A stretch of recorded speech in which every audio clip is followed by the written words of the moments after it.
Right, so I'm really starting to get fed up with this now, if I'm being perfectly honest, because another nil-nil draw in the Premier League between two Big Six teams, or the traditional Big Six teams in Arsenal and Manchester United. It finishes at the Emirates Stadium, Arsenal nil, Manchester United nil, and to be honest, it was another one of those games where both sides they had their few chances here and there, but just didn't quite have enough to put the finishing edge on any of the chances that they did have, and overall couldn't quite have enough to score that killer goal. And in the end, Arsenal nil, Manchester United nil, as I said. And that is the game, of course, I am going to be trying at least to analyse in this video. So please don't click off simply because of the fact that I know it was 0-0, but I will try and get into depth in this analysis as much as I possibly can. So let's get into it. Now, firstly, I do want to say that I actually don't think once again it was another one of those 0-0 games that both teams just sat back and were too afraid to lose. I did actually think before the game that Manchester United would be afraid to lose this game after, of course, that result, the shock result on Wednesday night against Sheffield United at Old Trafford in that 2-1 defeat to Sheffield United. But in the end,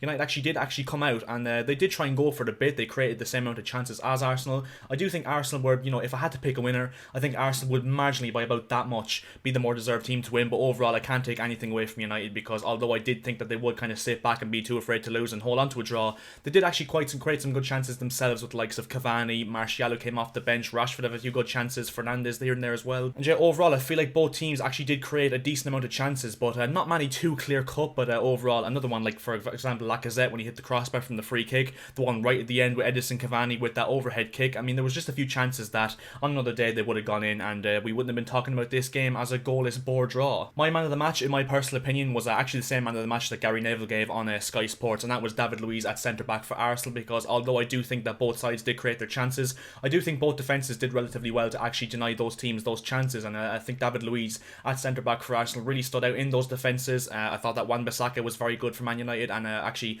got forward quite a bit, wasn't really quite taking the risk of crossing, and I understand that because it's not his strong point. But Wan-Bissaka played okay for United. I think Maguire was okay at times, Lindelof okay at times. I think both defences overall were pretty sturdy. I wouldn't say they were too unbelievable, because there wasn't that much threat caused to them. But overall, back onto the topic here, I actually think that David Luiz was man of the match, because I think he was integral to the clean sheet that Arsenal did keep. And you can see there's one instance that'll definitely be memed on social media after this game, when I think it was Bruno Fernandes had a free kick in the first half, and David Luiz headed it over the bar, blocked it off the wall, and he celebrated like he scored a goal, which you like to see, because there is, like, I know a lot of people will be like, oh, why is he celebrating just clearing a cross or clearing a free kick? But they are defining moments in games, and especially with the free kick Fernandes scored against Liverpool a few weeks ago, you never know what that man's capable of, especially from a dead ball situation. So I clearly do understand that celebration. I think one thing that definitely didn't help either team, I say one thing that maybe helped United a little bit, was Scott McTominay coming off, and although I don't really wish injury on any player, I think it did kind of help United a little bit, because obviously they brought on Martial, and that's another reason why I actually give Ollie credit, because he could have easily just brought on Nemanja Matic and just said, you know what, we'll keep continuing to get for a draw.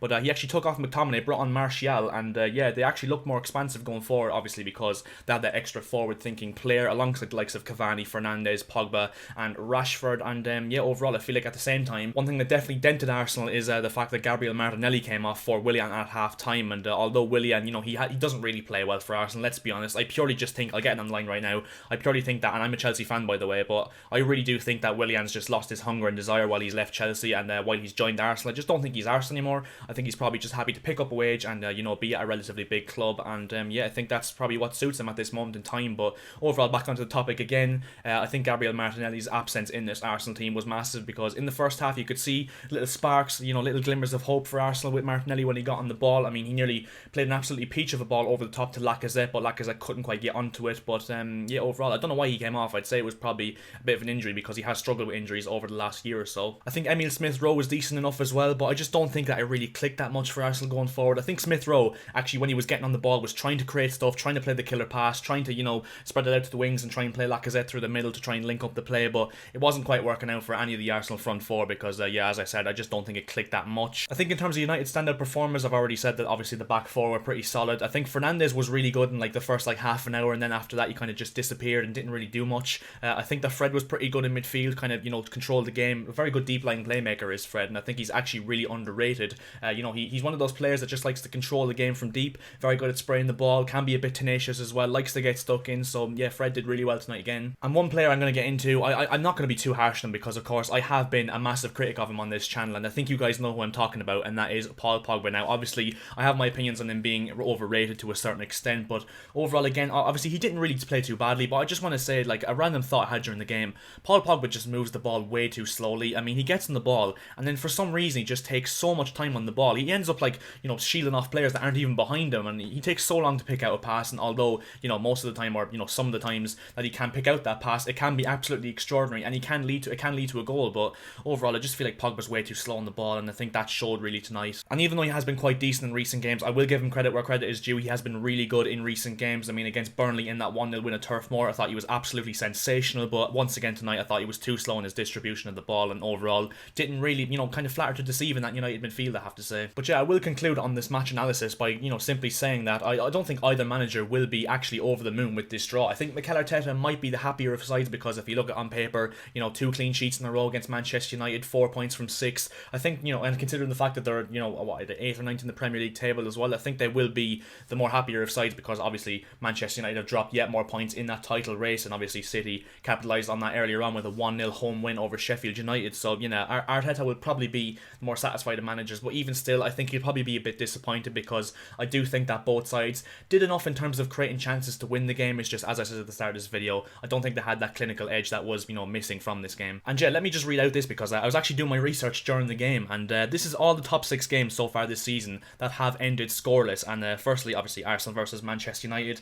Chelsea versus Tottenham at Stamford Bridge did end 0-0, Man City versus Man United in the Manchester Derby ended 0-0, Liverpool versus Manchester United obviously last week ended 0-0, United versus Chelsea at Old Trafford, and even still, when City beat Arsenal 1-0 at the start of the season, only 1 goal, and then as well, Man United and Arsenal earlier on in the season, Arsenal won that by 1 goal. So it's just really kind of dead in the big games now. I mean, the only game so far this season in the top 6 that we've actually seen goals in was the one where Spurs absolutely blew United away 6-1 at Old Trafford earlier in the season. But most teams now in the big 6, they're just kind of terrified to lose the game, and that's why I feel they don't take as much risks as they would if they were playing, like, you know, a lesser side. And yeah, I think that's the main problem, and also the fact that there's no fans in the ground either definitely plays a factor. But yeah, overall, hopefully when the fans come back into the grounds next season, back in their full capacities, fingers crossed, hopefully we can see an end to this goalless draw thing, because even though over the years, in recent years, there has still been a lot of goalless draws even with fans in the ground, but hopefully now when fans come back, you know, there can be a bit of energy invented into these games, and hopefully a bit of cutting edge,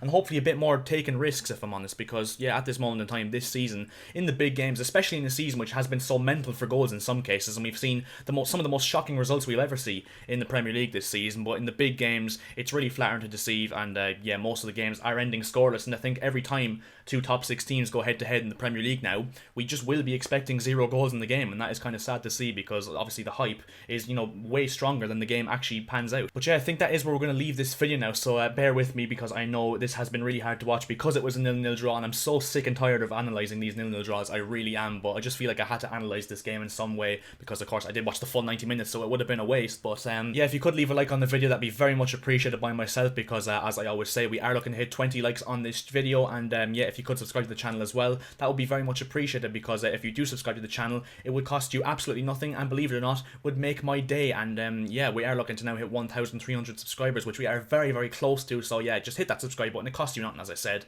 And yeah, I'll see you guys in my next video after another absolutely boring stalemate in the Premier League top 6 battle, and I'll see you guys in my next video. See ya.